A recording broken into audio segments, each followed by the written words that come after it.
Você ouve agora Portal Sudoeste Notícias, segunda edição. Tudo sobre os acontecimentos mais importantes você fica sabendo aqui. Portal Sudoeste Notícias, segunda edição.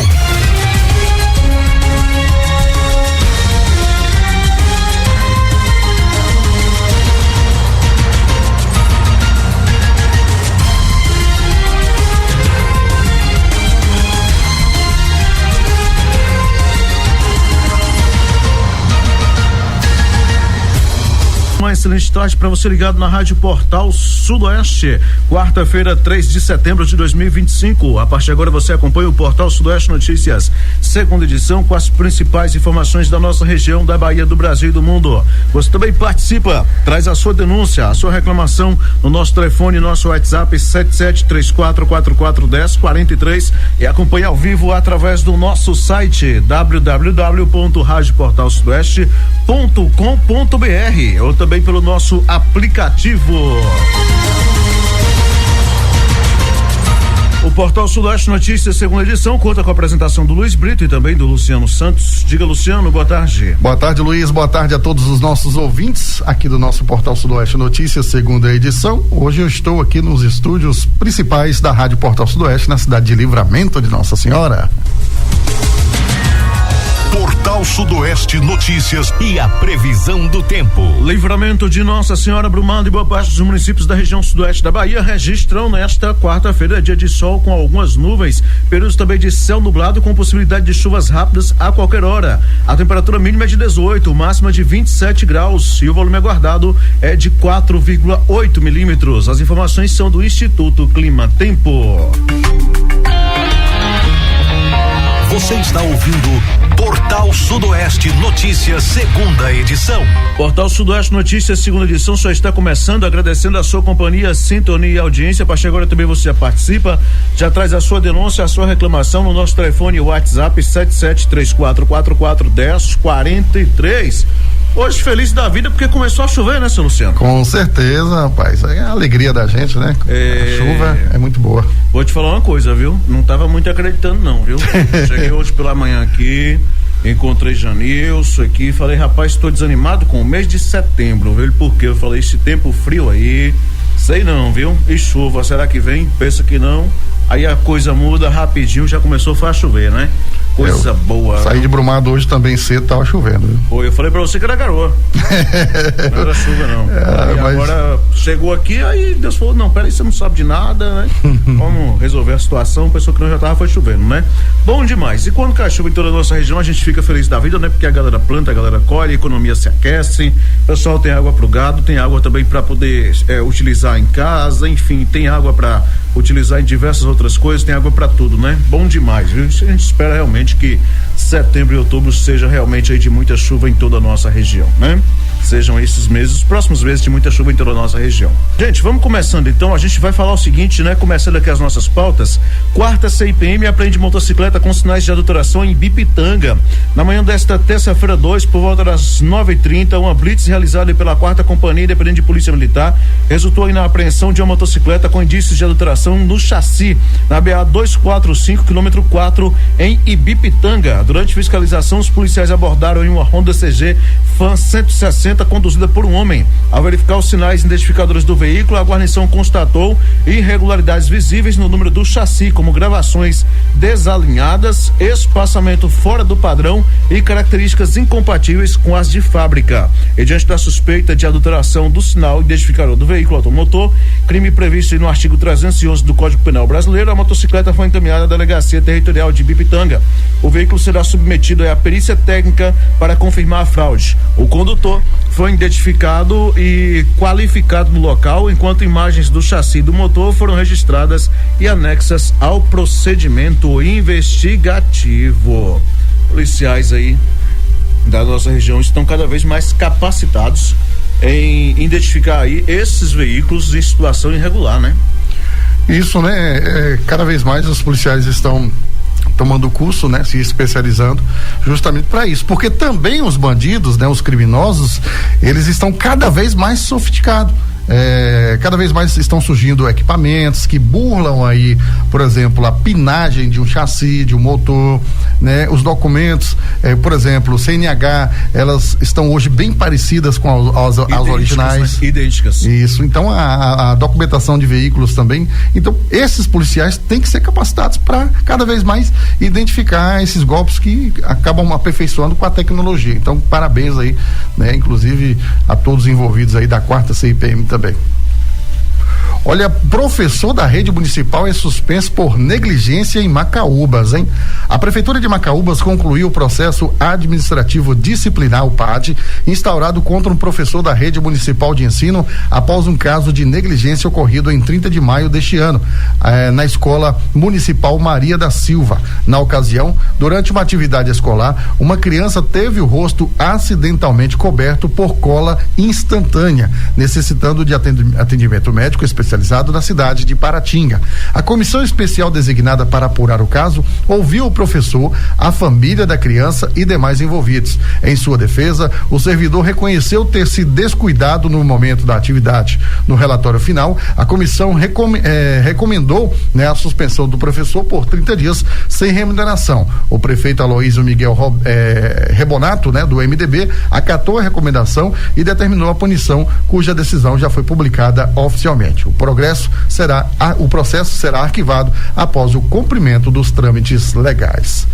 Rapaz, tem situação que é meio complicada, né? Você colocar, né, uma cola, né, encher o rosto de uma criança de cola.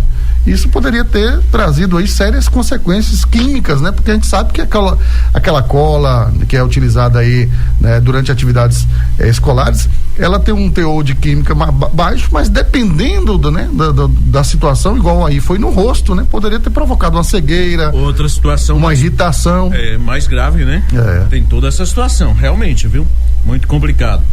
Gente, olha, Justiça suspende cobrança de contribuições sindicais a empresas associadas à CDL em Livramento de Nossa Senhora. A Câmara de Dirigentes Lojistas, a CDL de Livramento de Nossa Senhora, obteve, né, na terça-feira 2, uma decisão liminar favorável em ação movida contra entidades sindicais da região de Brumado. A medida alcança as empresas associadas à CDL que não sejam filiadas ao sindicato patronal, suspendendo a cobrança de 2 contribuições previstas na Convenção Coletiva de Trabalho, a CCT 2025-2026, o benefício social familiar e empresarial e a contribuição assistencial patronal mensal. A decisão foi assinada pela juíza Cristina Almeida Campos, da Vara do Trabalho de Brumado. Na avaliação da magistrada, a cobrança compulsória sem a possibilidade de direito de oposição fere a liberdade de associação sindical assegurada pela Constituição. O juízo destacou ainda o risco de prejuízos às empresas diante de potenciais consequências financeiras e de crédito, como protestos e negativações. Em caso de descumprimento, foi estabelecida a multa diária de R$10 mil às entidades sindicais envolvidas. Então tá aí, né? Essa decisão da justiça aí suspendeu essa cobrança, né, de contribuições sindicais a empresas associadas aqui na CDL de Livramento de Nossa Senhora. Olha, vem acontecendo muito isso pelo Brasil, né? Essa questão da cobrança de alguns sindicatos, né, ingressarem aí na justiça exigindo, por exemplo, que determinadas indústrias, empresas ou o comércio em geral, né, force ao seu colaborador a pagar taxas aí sindicais. Então, assim, tem muitos sindicalistas que estão abandonando alguns sindicatos, não vou dizer todos, né, que tem muitos sindicatos aí que atuam seriamente. Temos aí sindicato rural, sindicato do comércio em geral, sindicatos dos professores, PLB, muitos sindicatos mesmo atuam aí firmemente, né? Inclusive com apoio jurídico, né, a esses colaboradores. Agora tem sindicato que chega aí, né? Mais um fala aí. Pra que veio, às vezes não tem uma sede própria, né? Você vai buscar ali no seu CNPJ todo o histórico do sindicato, você não encontra nada, às vezes a sede tá lá no outro estado. Então, assim, realmente você tem que, né, saber que taxa você tá pagando. Se eu vou ter benefício com esse sindicato, enfim. Eu me recordo há um tempo atrás, né, o pessoal, alguns amigos lá de São Paulo, eles até falando que não ia pagar mais, porque toda vez que precisava parece que deixava nas mãos, né? Ou seja, pagava e quando tinha aí uma causa judicial, um problema com a empresa, uma coisa ou outra, acabava se deixando na mão, né? Então acaba acontecendo às vezes toda essa situação mesmo. Olha, professor brumadense de 29 anos morre de infarto no Tocantins após falta de apoio da SEDUC. O professor de História Carlos Eduardo Meira Batista, conhecido como Cadu, de 29 anos, natural de Brumado, faleceu no domingo, dia 31, após sofrer um infarto em Recursolândia, Tocantins, onde atuava na rede estadual de ensino. Recentemente, efetivado aí na Secretaria de Educação do Tocantins, a SEDUC, ele lecionava na Escola Estadual Recurso 1 desde janeiro de 2024. Colegas e amigos relataram que Cadu havia protocolado ao menos três pedidos aí de remoção, né, anexando aí laudos médicos que indicavam necessidade de tratamento em outra localidade. O primeiro pedido foi negado por ainda estar em estágio probatório, enquanto o segundo havia sido aceito, mas a publicação estava prevista apenas para segunda-feira, ou seja, na última segunda-feira, agora dia 1º de setembro, um dia após sua morte. Relatos indicam, né, que o professor enfrentava assédio por parte de colegas e bullying, né, por estudantes, chegando a sofrer ataques físicos simbólicos como bolinhas de papel com pedras. Amigos afirmam que ele passou a usar 3 medicamentos de tarja preta devido à pressão e ao estresse no ambiente escolar. Era um cara super inteligente, né, e dedicado, muita poesia em um lugar onde as pessoas não sabiam ler, disse um colega. O corpo será vai ter aí o translado para Brumado, né? A sua cidade natal, onde será sepultado. Sem cobertura de plano funerário, familiares e amigos iniciaram aí uma campanha de arrecadação, né? No valor de R$11.700 para custear aí o translado no salão funerário e também o sepultamento. As doações podem ser feitas pelo Pix, que é o 77999576323. Vou repetir aí a chave Pix, né, que é celular, 77999576323, em nome de Natália Santos Franco, mãe do filho de Cadu. O prefeito de Recursolândia, Vinícius Barbosa, publicou nota de pesar manifestando solidariedade à família, colegas e alunos. Nas redes sociais, ex-alunos e professores também prestaram homenagens aí, lembrando a dedicação de Cadu e também o ensino em sua paixão pela história. A SEDUC lamentou a morte do professor e informou que o primeiro pedido de remoção foi negado com base na lei estadual de número 1818/2007 e na instrução normativa geral de número 02/2015, que impedem remoções de servidores em estágio probatório, salvo decisão judicial. O segundo pedido havia sido aprovado, mas o resultado só seria publicado pela Casa Civil no dia seguinte ao falecimento. A secretaria não se manifestou sobre as denúncias de assédio e bullying sofridas pelo educador. Olha, lamentamos aí a morte, né, deste brumadense, deste educador, e eu vou te dizer, viu, Luiz, eu recebo relatos de amigos que são professores, educadores, professores, né? Eu tenho muitos amigos aí que ensinam em escolas municipais e estaduais, e eles estão falando, né, que está muito difícil hoje você lecionar. Inclusive, na semana passada eu conversei com uma senhora, até amiga da gente, da família, né? Ela também é professora aposentada, e ela até lembrando, falando, poxa, no passado, como era tão bom, né, lecionar, você tinha ali aquela educação, a classe toda dava bom dia, boa tarde, boa noite. Hoje o professor chega na sala de aula, o aluno já trata com resenha, com piada, às vezes até com agressão física, enfim. Então, assim, o professor, ele vem também enfrentando uma pressão psicológica e física muito grande na sala de aula, que se a secretaria, né, as secretarias de educação de cada estado, né, ou até mesmo o governo federal por meio do MEC, né, não entrar com uma campanha muito forte aí, trabalhando em 2 etapas: trabalhar a saúde mental desses professores, e a segunda etapa, trabalhar aí também, né, a condição de ou saúde mental desses alunos, ou campanhas, né, que tragam aí o respeito ao educador. Na verdade, o professor, ele perdeu a autonomia na sala de aula, né? Perdeu totalmente, e hoje Infelizmente parece que inclusive tudo se volta contra ele, né? Tudo que acontece na sala de aula se volta contra ele, o aluno parece que não tem responsabilidade alguma. Primeiro que a maioria dos alunos, né, também são menores de idade e tal, entre uma coisa e outra, e aí realmente é uma pressão psicológica tremenda por parte de alunos, por parte de até mesmo aí também da direção, do sistema também aí do Núcleo Territorial de Educação, do próprio Estado, porque cobra-se resultados, né? Cobra-se resultados, aprovação de alunos, alta no IDEB, isso, aquilo, especialização para crianças, inclusive, que exige esses aprendizados especiais. Enfim, cobra-se muita coisa, né? Mas infelizmente não está tendo realmente aí esse preparo como você colocou aí. Então está muito difícil e é uma pena tudo isso que aconteceu aí, portanto, com o Cadu, né? Esse brumadense aí, em outro estado, inclusive, lamentável, muito triste mesmo, e a gente espera que, é claro que vai ficar por isso mesmo, né? Emitir uma notinha aqui, uma ali, outra acolá, beleza, fica por isso mesmo, mas seria até interessante ter uma investigação sobre isso aí, viu? Seria até interessante ter essa investigação. Polícia Militar apreende motocicleta roubada em oficina de Ituaçu. Uma ação do 24º Batalhão de Polícia Militar resultou na recuperação de uma motocicleta BMW preta na noite de segunda-feira, dia 1º, em Ituaçu. O veículo estava em uma oficina localizada na Avenida José Carlos Brito, no centro da cidade. A abordagem aconteceu aí durante a Operação Árpia, quando equipes da 4ª Companhia de Tenhaçu reforçavam o policiamento na região.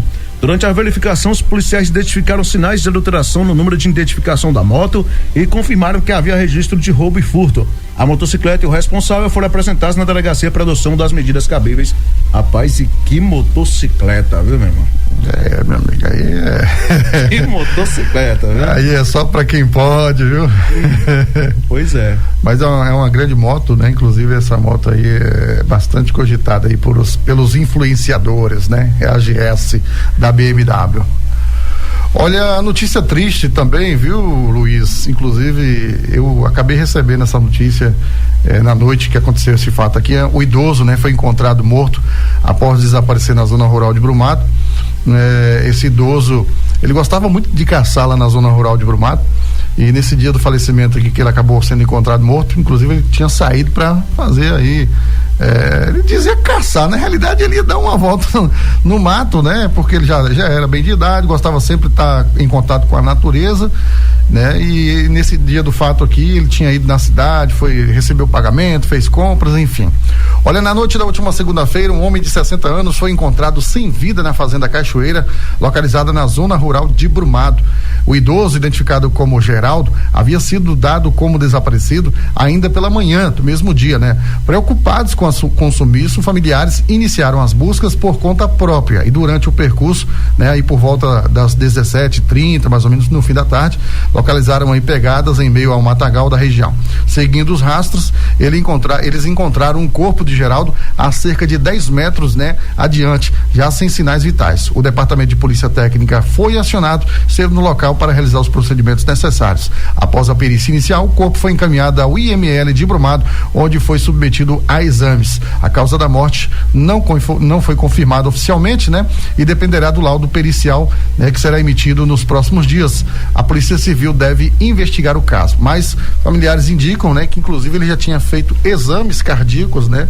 Apontando aí problemas cardíacos. Então possa ser que ele tenha aí teve um mal súbito, né? E veio a óbito. E inclusive mandar um abraço aí para toda a galera ali também de Curralinho, que fica perto da Cachoeira, né? O Gutenberg, a Jaqueline, pessoal ali que mora já próximo à Cachoeira, eles até me informaram sobre este fato aqui também. Que triste, hein? Lamentável. Agora é importante também destacar as pessoas que vão sempre aí para a área de mato, entre outras coisas, né? Tá sempre atentos aí, de preferência não ir só, porque isso. Pode acontecer de tudo, né? Pode ter aí uma situação de mal súbito, mas pode acontecer também uma picada de um inseto ali, peçonhento, alguma coisa do tipo, né? E realmente não tem ninguém aí para poder prestar um primeiro socorro, né? Então é importante que esteja pelo menos em 2 ou 3 pessoas. Você sabe que tem idoso que é teimoso, viu? Rapaz. E vou te falar um negócio, principalmente idoso, né? Olha, eu... Ó, 2 coisinhas que eu tenho, rapaz, eu não tenho paciência.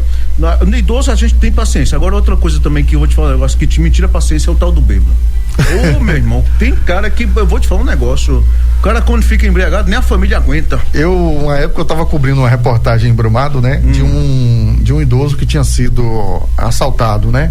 E aí na época eu conversei com ele e falei, mas por que o senhor não vem com parente, com filho, com sobrinho, com alguém? Não, eu prefiro andar sozinho, eu não gosto de andar com ninguém, não. Aí, outros pra dormir também fala que não precisa de ninguém. O próprio filho dele, né, depois conversando com a gente e tal, ele relatou, falou, poxa, a gente tenta, né, às vezes a gente vem acompanhar meu pai, mas ele não gosta, ele não aceita, ele xinga. Não tô velho pra isso, não. Então, diz que não tá velho, que não quer mais apoio de ninguém, entendeu? Então é muito difícil, às vezes tem idosos, que, principalmente homem, né, mulher até que não, uma idosa não, mas o idoso complicado, viu? É difícil, viu? Mas é assim mesmo, né? Fica aqui os nossos sentimentos a todos os amigos familiares dele aí, né? Provavelmente, realmente, tudo indica que tenha sido mal súbito, o IML vai confirmar isso ou não, mas como a gente falou, né? Fica aí essa orientação para as pessoas quando saírem aí para a área de mata, de matos, né? Entre outras coisas, fazer alguma atividade. Tem algumas pessoas que vão procurar lenha, inclusive, né? Isso. Fiquem atentos aí, vão sempre acompanhado. É importante isso aí, tá bom? Olha, a gente dá continuidade por aqui falando o seguinte: Bradesco anuncia fechamento de agência imobiliária de Pedras e preocupa moradores e comerciantes. Mais uma, né? Mais uma, hein, rapaz? Mais uma. Olha, gente, o Bradesco confirmou aí que a agência 3588, localizada aí em Malhada de Pedras, encerrará suas atividades em outubro deste ano. A decisão tem gerado apreensão entre moradores e comerciantes que temem fortes impactos na economia local.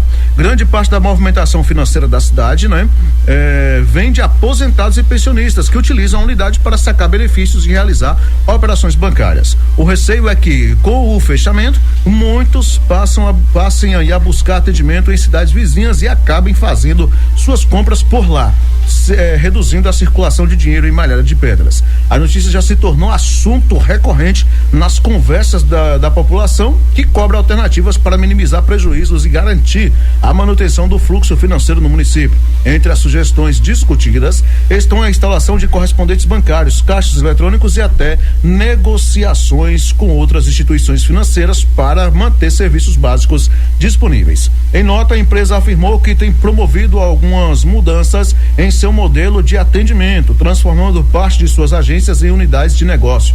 Este é um processo que vem sendo adotado há algum tempo, visto que atualmente 98% do total de operações feitas pelos clientes do banco acontecem por meio de canais digitais. Dentro desse processo, algumas agências passam por uma adequação do seu tamanho físico e outras por uma unificação. O Bradesco sempre disse que as contas dos clientes serão direcionadas, também disse, melhor dizendo, né, para que as contas dos clientes aí serão direcionadas para a agência de Brumado. Lamentável, viu? Aconteceu em Dom Basílio, aconteceu agora, está previsto para Malhada de Pedras, o de Brumado também parece que já está indo também, né? Eu não estou enganado? Não, né? Não, de Brumado não. Brumado não. Mas Dom Basílio e Malhada de Pedras aí também, Dom Basílio já se encerrou, Malhada de Pedras com toda essa situação aí também, e realmente é lamentável. É muito lamentável, porque, cara, ganha dinheiro. Esses bancos batem recorde de ganho de dinheiro todos os anos, inclusive por conta disso mesmo. O próprio canal eletrônico, já que aumentou aí o atendimento do canal eletrônico, certamente não está exigindo tanto atendimento presencial. E quando exige, coloca um funcionário só para poder atender uma pancada de gente que deveria estar tendo 3, 4, 5 funcionários. Ou seja, realmente é uma situação complicada, é delicada e é lamentável também. É uma pena, né? A população perde muito. É como como colocar aqui. Inclusive, ó, presta atenção. Algumas pessoas, no caso, por exemplo, também da minha mãe, que ela recebe o pagamento dela daí pelo Bradesco, como fechou a do Basílio, eu preciso ter que transferir da conta dela para minha conta para poder eu sacar do Banco do Brasil, porque é a única agência bancária que tem na cidade. E aí, como é que fica? Essas agências, né, físicas, que, por exemplo, hoje Bradesco, né, principalmente empresas particulares, elas lucram bilhões, trilhões, isso, mas não querem mais investir nas agências físicas, porque alegam que tem aí custo com funcionários, com energia, com aluguel, enfim, mas não tá nem aí pros lucros, né? E não tá nem aí pros clientes, porque outra coisa, viu? Eu vou até trazer um relato meu pessoal, né? Rapaz, eu fui tentar abrir uma conta corrente na Caixa e eu tentei abrir essa conta no dia 17 de junho. Passou o julho, não consegui. Passou agosto, entrei em contato fui na Caixa, peguei uma fila enorme, uma senha enorme. Cheguei na gerência da Caixa, lá em Brumado. O gerente simplesmente falou: olha, sua conta, eu não consigo ativar ela aqui. tem algo de errado, mas eu não sei o que é. Eu falei, é brincadeira. O senhor não sabe, o senhor é gerente não sabe, eu vou saber. Eu vou saber. Aí, enfim, ele me orientou, não, faça uma reclamação na ouvidoria. Eu liguei, né, telefone, ouvidoria, fiz a denúncia, fiz a reclamação, aí resolveu, viu? Foi coisa rápida. Me fizeram minha denúncia, me deram o protocolo, no dia seguinte já entraram em contato comigo, falou, seu Luciano, tinha uma restriçãozinha lá na informação. Você ficou devendo banco? Não era restrição financeira, não. Era na hora de cadastrar os dados mesmo, o próprio sistema lá fez algo de errado. E aí liberou. Mas porque eu entrei em contato com a ouvidoria. A ouvidoria entrou em contato com a agência Brumado e fez a reclamação. E o gerente foi lá e resolveu a situação. Aí é brincadeira, rapaz. Para abrir uma conta, eu tô querendo abrir uma conta. Se você que é empreendedor tá desse jeito, imagine eu que sou ando devendo Deus e o mundo. E aí essa questão dos bancos, Luiz, como hoje o sistema digital para eles não tem custo nenhum, o custo é o quê? Manter o sistema online, pagar aí atualização de atualização, pagar aí o sistema para defender, né, para ataque de hacks. Então assim, o investimento é bem menos. Eles não querem, não tá nem aí com o coitado do aposentado, né? O senhorzinho aí que tem sua aposentadoria para receber todo mês, o microempreendedor que todo mês tem que estar ali, né? Ralando e às vezes tomando um empréstimozinho para pagar as compras que fez no mês. É complicado. É difícil, viu? Olha, gente, suspeito por roubos de celulares é preso em Vitória da Conquista. A Polícia Civil da Bahia cumpriu na manhã de terça-feira 2 mandado de prisão preventiva contra um homem de 36 anos investigado pela prática de roubos em Vitória da Conquista. Até o momento, 5 casos foram atribuídos ao suspeito. As vítimas eram em sua maioria mulheres e os crimes ocorreram em diferentes pontos da cidade, especialmente nos bairros Vila América, Iracema, Urbicês e Boa Vista. De acordo com as investigações, o homem sempre agia da mesma forma. Aproximava-se das vítimas conduzindo uma motocicleta preta, descia do veículo e simulava estar armado, ameaçando-as de morte para obrigá-las a entregar os aparelhos celulares. Em seguida, fugia rapidamente. Câmeras de segurança registraram a dinâmica criminosa. Após um cumprimento do mandado, o preso foi encaminhado à Justiça Criminal da comarca de Vitória da Conquista e também encaminhado ao conjunto penal da cidade, onde permanece à disposição do Poder Judiciário. É muita cara de pau, né? É o cara ser muito rapaz. Sempre mulheres, né? Sempre, né? Será que ele tá numa cela agora também que só tem mulher? Eu sei quem é a mulherzinha. Eu sei quem virou a mulherzinha, viu? Você não quer que eu fale aqui não, né? Ai, meu amigo. Pois é. Polícia Militar recupera motocicleta, aliás, hein? Polícia Militar recupera motocicleta adulterada em Tenhaçu. Rapaz, a Polícia Rodoviária está atuando aí na região, viu? Policiais do 24º Batalhão de Polícia Militar recuperaram na noite de segunda-feira uma motocicleta Honda Bis de cor branca que apresentava aí placa adulterada no centro de Itanhaçu. A ocorrência foi registrada na transversal da rua Gerino Fernandes de Souza durante a Operação Árpia. A ação teve início após a denúncia de moradores sobre um veículo suspeito estacionado em frente a uma residência. Ao chegarem ao local, os militares identificaram aí a motocicleta e constataram adulterações nos sinais identificadores. O veículo envolvido, né, foi encaminhado à delegacia, onde ficaram à disposição da autoridade competente para as medidas legais e necessárias. Eu falei da Polícia Rodoviária, né? Mas aqui neste caso foram os policiais 24º Batalhão. 24º Batalhão, a 4ª companhia, né? E inclusive hoje pela manhã eu vi você trazendo aí o relatório do mês de agosto deles, né? O balanço do mês de agosto aí, lá do 24º Batalhão de Polícia Militar, que rendeu inclusive, né? Foi muito produtivo aí também, né? Olha, falando em Tenhaçu, só para lembrar um pouquinho de Tenhaçu, sim. Nós vamos inclusive depois até abrir um canal aqui para a população de Tenhaçu, porque o pessoal está reclamando muito lá, né? Do prefeito o Valdemir, né? É isso mesmo. Tenhaçu? Tenhaçu não é Felipe Brito, não? Tenhaçu. Ituaçu, acho que é Ituaçu que é Felipe Brito. Isso. Que é inclusive presidente do consórcio da saúde. Isso, da saúde. Porque assim, muitas reclamações com relação à zona rural, as ruas também lá da cidade também, o pessoal está reclamando bastante, relação com obras também, então depois nós vamos até trazer aí, né, algumas informações lá de Tenhaçu, mas vamos deixar isso aí para a próxima pauta. Isso, correto. Sabe o que eu tô fazendo aqui? Eu já tô pesquisando o nome do prefeito lá, moço. É Valdemir. É Valdemir Gondim, né? Valdemir Gondim, isso. Rapaz. Inclusive teve um ouvido aí numa polêmica entre Itanhaçu e Ituaçu, transporte, empresa envolvida aí, muita situação. Tá bom. Olha, gente, homem ateia fogo na casa da mãe em Caculé e mulher pede medidas protetivas contra filhos. Que triste, hein? Uma mulher denunciou à Polícia Civil de Caculé que o próprio filho colocou fogo em sua residência na madrugada do último sábado 30. O caso foi registrado na Delegacia Territorial do município. A vítima, de 55 anos, informou que os filhos de 35 e de 30 são dependentes químicos e costumam ser agressivos, principalmente quando fazem uso de drogas e álcool. A mulher relatou ainda que, em diversas ocasiões, os filhos a ameaçaram, assim como o companheiro dela, de 57 anos. Na última ocorrência, o filho de 30 anos teria ateado fogo na residência da mãe, situada na rua Hermínio Ferreira Cruz, no conjunto habitacional. O imóvel está vazio no momento e as chamas foram controladas por populares. Diante da situação, estava vazio aí quando foi ateado fogo, Diante da situação, a vítima solicitou à polícia a concessão de medidas protetivas contra os filhos. E o caso está sendo investigado. É aquela coisa, a tal da droga, Seja ela lícita ou ilícita, mesmo que não esteja roubando para utilizar, cometendo outros delitos, mas acaba realmente destruindo aí o convívio, o ambiente familiar, o ambiente social também. Que triste, que lamentável, hein? Lamentável, toda essa situação, quando você tem violência, vamos colocar violência doméstica, porque familiar, enfim, casos aí de medidas cautelares, a mãe pedindo medida cautelar preventiva contra filhos também às vezes pedindo aí medida contra os próprios pais, são situações lamentáveis que vem acontecendo no nosso Brasil. Olha, a Rondesp prende 2 homens por tráfico de drogas em Bom Jesus da Lapa, hein? Rapaz, tinha tempo que eu não via falar da Rondesp, hein?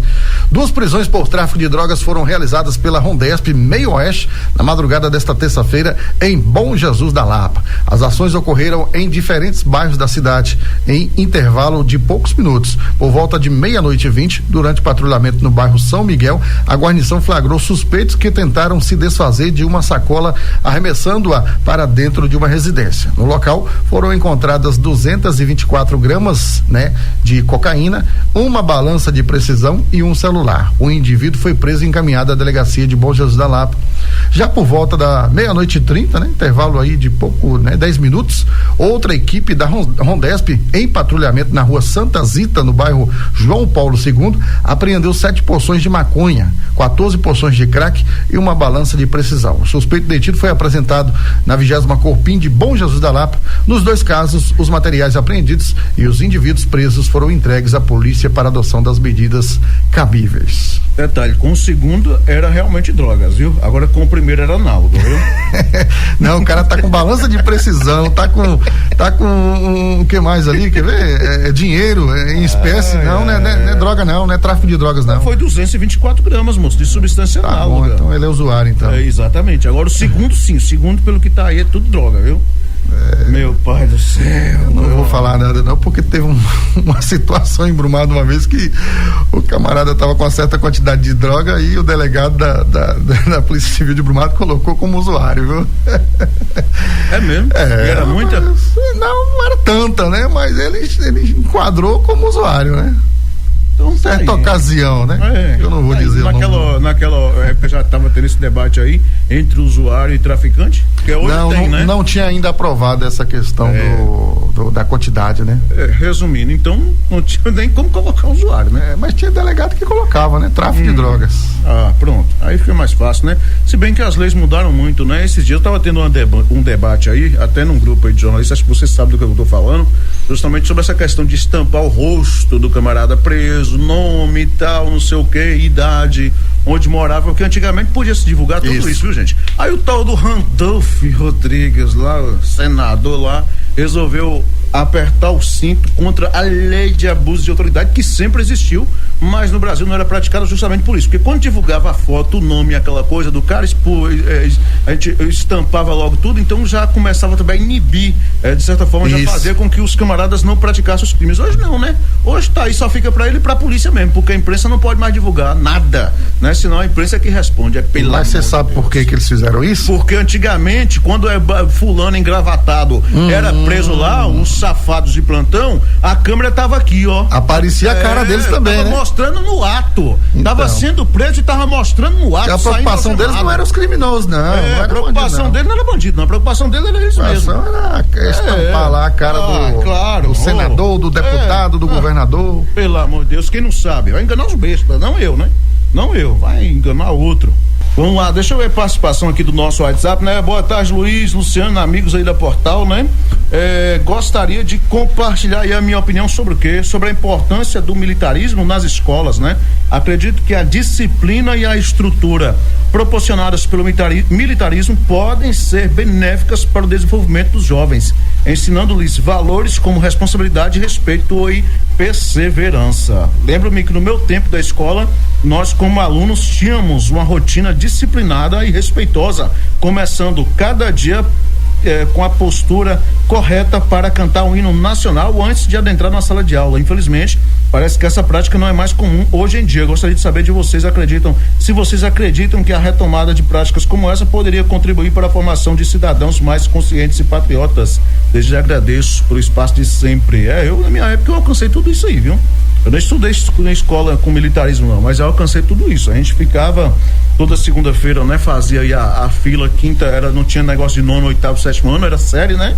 Já juntava o pessoal da quinta, sexta, sétima, oitava série, todo mundo ali juntinho ali, cada série ali tinha a sua fila e todo mundo junto cantar o hino nacional toda segunda-feira, né? Tinha alguns casos que a gente entrava pra sala de aula também e fazia a oração tradicional aí, o Pai Nosso, mas hoje em dia também seria cada um fazendo sua oração, porque nós temos um país laico, né? Então de diversas religiões diferentes aí, cada um ora realmente da forma que achar melhor, né? Mas tinha todos esses ensinamentos, né? E a gente tinha realmente os professores como se fossem nossos pais, né? A gente tinha um carinho enorme, inclusive fazia na maioria das vezes até surpresa para eles, a gente fazia surpresa para os colegas também, alguns casos aí de aniversário, né? Alguns colegas que mereciam, que tinham todo o reconhecimento da turma por cuidar justamente um do outro, né? Zelar de toda a turma era justamente, na maioria das vezes, os colegas aí que eram chamados líderes de classe, né? Então, líderes de sala de aula, tinha tudo isso, mas infelizmente isso foi se perdendo, né? E é isso, Luciano. Realmente, né? A gente, sei lá, era tão interessante, assim, tão prazeroso quando você ia pra escola e como você falou, né? Você tinha ali naquela instituição educacional uma segunda ou terceira pessoa da sua família, né? Professora seria ali uma pessoa que seria parte da sua família, era o que eu pelo menos considerava, né? Toda vez que eu ia para a sala de aula, um professor, ele lecionava, eu tratava como uma pessoa ali ligada, né? Fazendo parte da minha educação. Exatamente. Olha, gente, homem é encontrado morto em Pindaí. Um homem de 29 anos foi encontrado morto na manhã desta quarta-feira 3, na zona rural do distrito de Guaripá, né? Guripá, aí em Pindaí, aqui na Bahia. A vítima foi identificada como Jardel Pereira Silva e, segundo o registro policial, o caso ocorreu aí às 6 horas em uma propriedade conhecida como Fazenda Estreito. A comunicação foi feita pelo Centro Integrado de Comunicações do SICOM Sudoeste. A polícia informou que se tratam aí de informações preliminares e que a ocorrência segue em apuração. Aí, né? Notícia muito triste, viu? Vamos seguindo aqui com a nossa pauta, né? A nossa pauta hoje trazendo aí muitas informações. Nós vamos agora a Candiba, hein? Um homem que caiu de escada enquanto colhia frutas não resiste e morre no Hospital Geral de Guanabi. Um homem de 55 anos morreu após cair de uma escada na tarde de segunda-feira, dia 1º, em Pilões, distrito de Candiba, no sudoeste da Bahia. A vítima foi identificada como João Ribeiro Luz, conhecido como Bedeu. O acidente aconteceu por volta das 16 horas, quando ele subiu em uma escada para colher tangerinas no quintal de sua residência, localizada na rua Prudeciano Veiga Pereira. Durante a ação, Bedeu caiu e sofreu ferimentos graves na cabeça. Além de fraturas, ele chegou a ser socorrido e encaminhado ao Hospital Geral de Guanabi, mas não resistiu aos ferimentos e teve óbito confirmado por volta das 20 horas. O corpo será velado, né, na casa dos pais, em Pilões. O sepultamento está previsto para ocorrer às 11 horas, ou seja, já aconteceu, né, este sepultamento às 11 horas de ontem, né, no cemitério Novo do distrito. Daí, né? Muito triste. Agora, essa questão de acidentes também aí com escadas é algo realmente que pode acontecer a qualquer momento. Inclusive, as pessoas às vezes usam escadas dentro de casa com piso liso, na maioria das vezes, e não tem um cuidado também com essa questão de utilização de escadas, né? Para subir em determinado local, né? Acha que pode realmente não acontecer acidente, que é seguro e tal, mas vale também ficar de olho, né? Ficar atento, viu? Olha, acidente doméstico hoje ele é muito comum, né? Isso. Você vê que o Gugu, né? O Gugu Liberato, ele acabou falecendo porque ele foi mexer numa parte do forro lá do teto, cedeu, né? Lá nos Estados Unidos, onde ele residia, né? E acabou cedendo e ele veio a óbito, né? Então acontece muito essa questão do acidente. E a autoconfiança, né? Às vezes você pega uma escada ali que ela tá meia lá, meia cá, né? Tá mais pra lá do que pra cá. Não quebra não. Aí o camarada fala, eu vou subir, dá pra subir, não quebra não, né? Dá pra subir. Aí precisa que não, ele leva um tombo grave, né? Acaba tendo aí uma fratura muito grave e vem a óbito. Isso vale também para os banheiros, né? Inclusive as pessoas precisam usar aqueles tapetes ali antiderrapantes, entre outras coisas, né? Tem tudo isso. De preferência tomar banho com chinelo, viu? Todo esse cuidado aí, viu? Olha, gente, vamos dando continuidade por aqui, né? E a gente traz mais informações falando o seguinte: Ibiaçucê inicia a obra de adutora que levará água do São Francisco. Olha só, hein? A cidade de Ibiaçucê começou a dar um passo importante para melhorar o abastecimento de água. Há um mês, a Embasa iniciou a implantação de uma adutora de 14,2 quilômetros que vai levar água aí do Rio São Francisco até o sistema de abastecimento de água, né? Do município. O projeto conecta o sistema adutor do Algodão, na localidade de Pancadão, em Lagoa Real, atravessando o semiárido baiano, região marcada por escassez de água e pelo desafio constante de garantir água potável à população. O investimento é de quase R$2 milhões com recursos próprios da Embasa, deve não apenas assegurar o abastecimento regular na sede, mas também expandir o serviço para as localidades de Capoeirão, Forno de Telha, Vargem Suja e Lagoa d'Água. O equipamento vai permitir que a água captada no Rio São Francisco e tratada em Malhada, a 195 quilômetros de distância, chegue até Ibiaçucê, onde os mananciais não são perenes devido o regime muito escasso de chuvas na região. Estimamos que a obra esteja concluída e a adutora em operação em setembro de 2026, o que deve melhorar consideravelmente o abastecimento de cerca de 10.500 habitantes e ampliar o acesso à água tratada no município, explicou Leomar Silva, gerente regional da Embasa. Atualmente o sistema, né, de abastecimento de água de Ibiaçucê capta a água da barragem de Santo Antônio, no rio Jacaré, distribuindo 20 litros por segundo para 4.307 domicílios. Durante o período seco, a vazão diminui, provocando desabastecimento em áreas mais afetadas. Com a nova adutora, a oferta será ampliada em 21,28 litros por segundo, praticamente dobrando a água disponível no município. Olha que notícia bacana, hein? Muito bom, né? Visto que a gente tem realmente a dificuldade tremenda aí com água, especialmente nesse período de seca aí, né? Falta de chuvas na região, é muito complicado, inclusive não é só lá em Ibiaçucê não, né? Lá também na região de Anangé, Caraíbas, toda aquela região ali, Vila Mariana, também está tendo aí, né? Lá o sistema do Gavião, né? Da barragem lá também de Anangé, tendo também lá os investimentos, inclusive o governador Jerônimo teve recentemente lá, e também lá em Barra do Choça, eles já divulgaram recentemente aí também investimentos lá no sistema de abastecimento de água em Barra do Choça, até a gente comentou aqui outro dia atrás, né? Então vamos aguardar aí realmente esses avanços também. É isso aí. Olha, motorista de Guanabi morre atropelado ao trocar pneu na BR-135 no norte de Minas Gerais. O motorista de 52 anos morreu após ser atropelado enquanto trocava o pneu do carro na BR-135, né? Em Augusto de Lima, no norte de Minas Gerais, na manhã desta terça-feira. O acidente aconteceu no quilômetro 543 da rodovia e, segundo a Polícia Militar, né?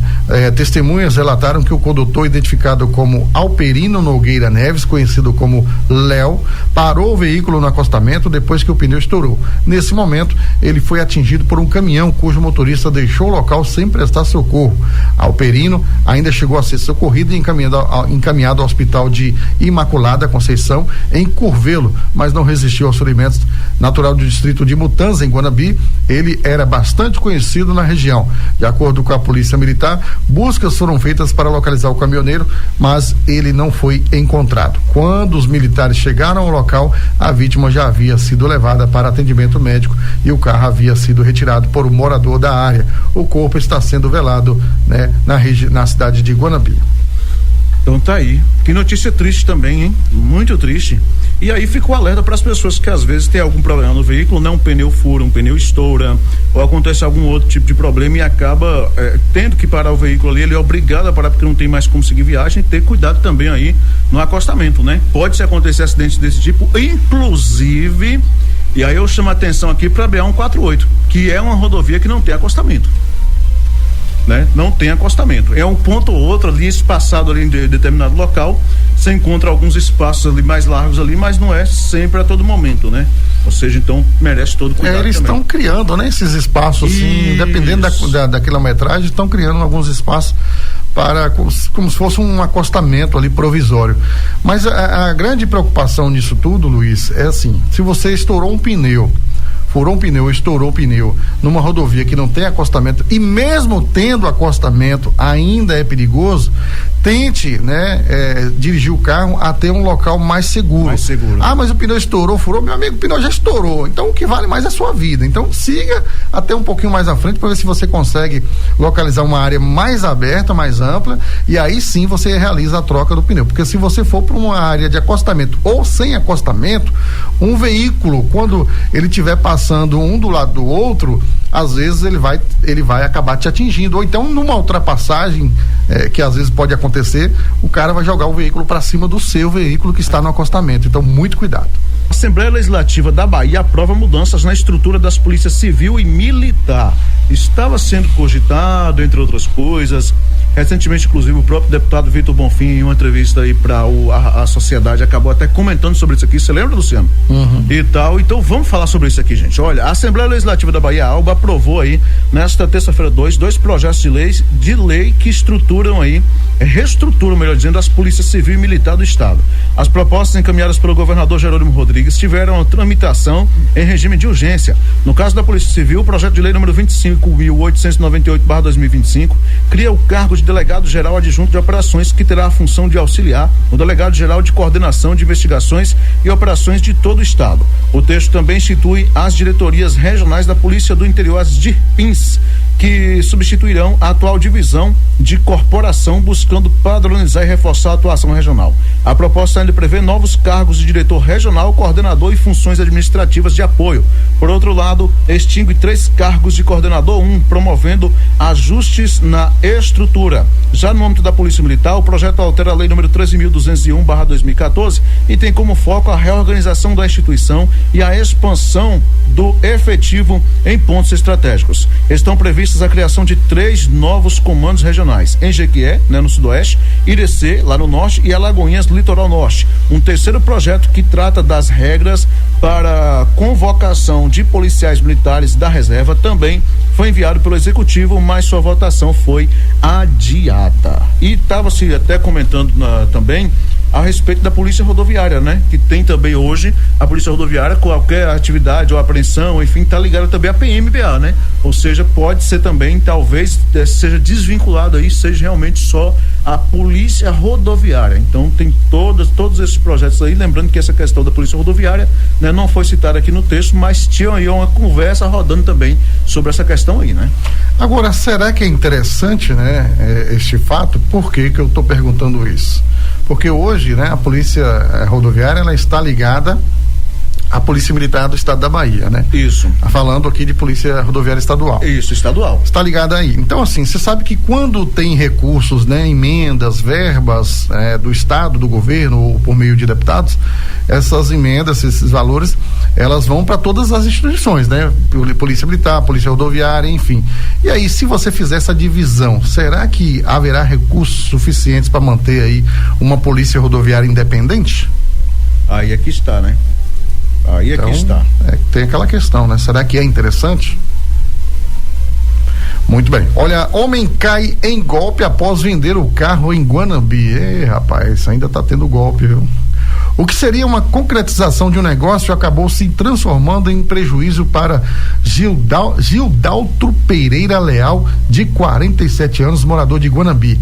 O vendedor anunciou um Chevrolet Corsa, cor vermelha, ano 1995, em grupos do Facebook, mas acabou sendo vítima de golpe. Segundo relatou, um homem identificado como Ari Nunes demonstrou interesse no veículo e marcou o encontro no último sábado, dia 30 de agosto, em frente ao Hospital Geral de Guanambi. Em seguida, ambos seguiram para a Caixa Econômica, onde o suposto comprador apresentou um comprovante de depósito no valor de R$11.500. Ao consultar o saldo, a quantia, aparecia disponível na conta, o que levou a vítima a entregar o carro e a documentação. O homem deixou o local e em seguida, se dirigiu aí à cidade de Caeté. Mais tarde, ao verificar novamente a conta, Gildaltro percebeu que o dinheiro não havia sido creditado. Ele tentou contato com Ari, que garantiu que o valor entraria no dia seguinte, o que não aconteceu. Diante do golpe, a vítima registrou a ocorrência na Delegacia Territorial de Guanambi. A Polícia Civil reforça o alerta para esse tipo de crime, que é antigo, e orienta vendedores a redobrarem a atenção em negociações realizadas pelo meio da internet. Gente, é um golpe velho, conhecido já aí, nas redes sociais, na imprensa, na polícia, o tal do falso depósito. O cara vai lá e pega o envelope, escreve lá R$11.500, deposita na conta dele. O sistema bancário, naquele momento, vai identificar que tem um envelope, sim, no valor de R$11.500 depositado. Mas o problema é que quando o funcionário do banco vai lá no outro dia, por exemplo, se for no final de semana, por envelope exemplo, vazio. Chega lá, o envelope está vazio. Então, não vai debitar esse valor nunca, Então, assim, o mais correto é você, tentar fazer a transferência bancária direto lá dentro da agência, lá no caixa eletrônico, lá no atendimento, ou se for Pix, você consultar antes, que tem um tal do Pix agendado, Se o Pix for agendado e o cara cancelar, então já não cai. Verificar todas essas questões. E outra coisa, não entregar o veículo até que você tenha certeza que o dinheiro está na sua conta. E outra coisa que eu vou falar aqui, viu? Os comerciantes aí que estão de plantão aí acompanhando a nossa programação, uma coisa e outra, sempre quando o comprador apresentar o Pix, é importante que vocês abram um comprovante. Isso. Porque no Pix agendado também aparece lá, transação concluída, mas na verdade ele está agendado e aí se o cara saiu do estabelecimento e cancelar o agendamento, lascou, não é feita a transferência. Então é importante que você peça para ver também o comprovante da transação, porque eu vou te falar um negócio, tá realmente complicado. Aliás, na minha opinião, o Pix agendado para mim é uma falha do Pix. Não existe isso, não é pra que agendar um Pix? Faz transferência imediata, instantânea, pronto, acabou. Você não tá com dinheiro em conta, pra que agendar? Então eu acho que é uma falha do Pix, na minha opinião, sinceramente falando, Mas enfim, é difícil de entender algumas coisas aí no nosso país, Olha, vamos lá, vamos continuando por aqui com as nossas pautas, falando o seguinte, gente, estudo da UESB alerta para a contaminação de tilápias vendidas em feiras livres de Itapetinga. Olha só, uma pesquisa realizada pela Universidade Estadual do Sudoeste da Bahia, UESB, identificou a presença de bactérias perigosas em todas as amostras de tilápias vendidas nas feiras livres de Itapetinga. O resultado do estudo, conduzido pelo programa de pós-graduação em Engenharia e Ciências de Alimentos, acende um alerta sobre a segurança alimentar na região.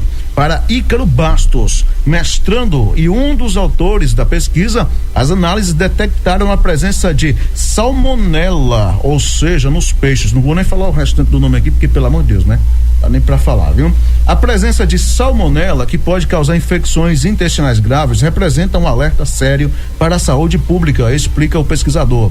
Ele reforça que mesmo com o cozimento, o calor não é suficiente para eliminar todas as toxinas e esporos produzidos por essas bactérias. A contaminação representa um risco maior para crianças, idosos e pessoas com imunidade comprometida, podendo causar desde diarreia e vômitos e casos mais graves que exigem hospitalização. O estudo aponta a necessidade urgente de medidas para garantir a higiene e a refrigeração do pescado, do transporte e a comercialização. A pesquisa destaca que a contaminação generalizada sinaliza uma falha sistêmica nas boas práticas sanitárias. Os pesquisadores recomendam a implementação de políticas públicas mais eficazes, fiscalização rigorosa e programas de conscientização para comerciantes e consumidores. Rapaz, que situação, hein? E agora o pessoal também da cidade deve estar na birra, né? Falando que a pesquisa atrapalhou aí os comerciantes de ganhar o seu dinheiro, né? Mas é aquela questão, né? A pesquisa aponta aí, né? A questão de contaminação nesses peixes, né? Então, assim, por que essa contaminação está acontecendo? Veja as condições, né? Onde esses peixes são abrigados.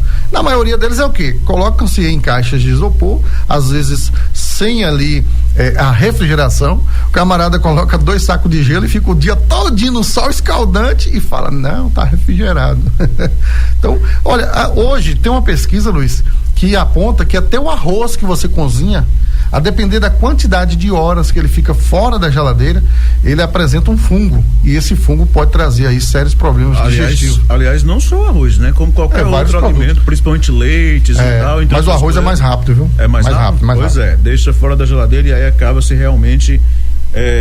vamos colocar assim, pegando aí esses fungos, essas coisas, e, enfim, perdendo, né? Colocando assim, as pessoas costumam falar mesmo assim, logo do popularmente dito, né? Acaba se perdendo aí esses alimentos. Muito complicado. Agora, como a gente está tão vulnerável, né? Não sei se você foi dessa época aí, mas eu peguei um pouquinho ainda, de que a minha avó, ela pegava uma lata de ferro ali e enchia de tocinho, de banha e carne cozida, carne frita e fazia cozinhava ali tudo junto. Uma proteção acamada, tampava e ficava ali, meu amigo, meses. Aí toda vez que queria cozinhar, abria a latinha, pegava uma banhazinha, pegava ali um pedaço de toicinho, um pedaço de carne de porco frita. Tinha aquela carne também do sol que pendurava. Ali como é que é o nome que dava, rapaz? Tinha sempre uma varinha, alguma coisa. Não, mas não era almoxarifado, não. Outra vez colocava, né? Enfim, tinha sempre algum local que pendurava. Assim, e ninguém adoecia, rapaz.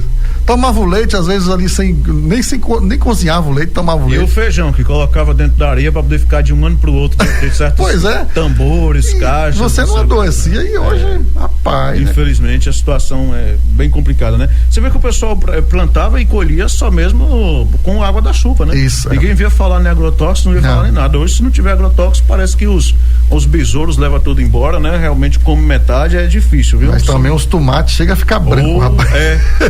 E outra coisa, digo mais, com questão de tomate, eu sou nojento. Só tem uma mulher aqui na cidade, que eu não vou nem dizer o nome dela aqui, porque senão as outras vai ficar com ciúme, que ela vende tomate que eu compro e eu realmente acabo comendo, porque o restante, você passa a faca no tomate, quando você leva no nariz, parece o negócio é feio, tanto veneno que não sai não, viu? E vou te falar, e aí tem produtor que diz assim, não, mas ali não entra pra dentro do tomate não, porque ele tem uma pelezinha assim, mas como é que a combate lagarta dentro do tomate e não entra pra dentro? Pois é. Não, eu quero saber isso aí.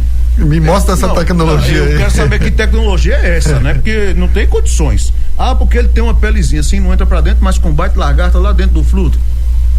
Tá bom, entendi. Tô comendo o H de vocês, viu? Vamos lá, gente. Olha, Rondesp apreende drogas em operação na zona rural de Carinhanha.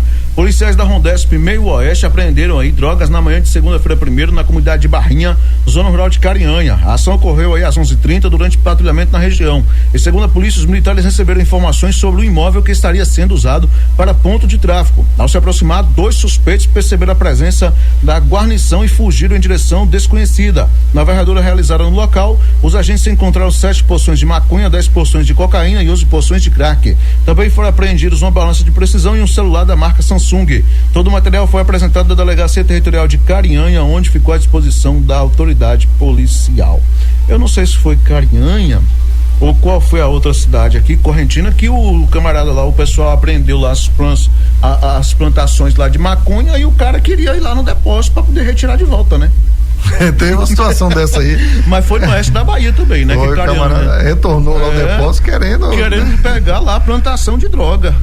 Sujeito sem vergonha. Eu quero a minha maconha de volta. Brincadeira, viu? É só no Brasil mesmo que a gente vê um negócio desse. Agora pode ter certeza de uma coisa, viu, gente? Falo com vocês, ele não teve o nome estampado em lugar nenhum, né? Tem que passar por exame de corpo de delito, não pode ter uma unha fora do lugar. Tem que ter o cuidado realmente ali, parecendo que tá cuidando de barão, viu? Não pode. Moço, eu vou te falar, viu? Tá difícil. Tá difícil ultimamente no Brasil, né? Assalto à moto, termina aí com um suspeito morto em acidente e outro em confronto com a polícia no sudoeste baiano.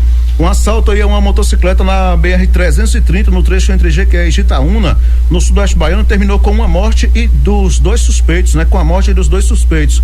Um deles morreu em um acidente de trânsito durante a fuga e o outro em confronto com a polícia. A identidade da dupla ainda não foi divulgada. O crime ocorreu aí em um sítio às margens da rodovia, né? No quilômetro 17, quando o casal foi abordado por dois assaltantes. Durante a ação, os criminosos efetuaram disparos de arma de fogo contra a vítima, um homem de 44 anos que pilotava a moto. Em seguida, a dupla fugiu a bordo do veículo roubado. Na fuga, em direção a Jequié, o condutor da moto roubada perdeu o controle e colidiu contra uma placa de sinalização. Ele morreu no local enquanto o comparsa conseguiu se embrenhar em uma área de mata.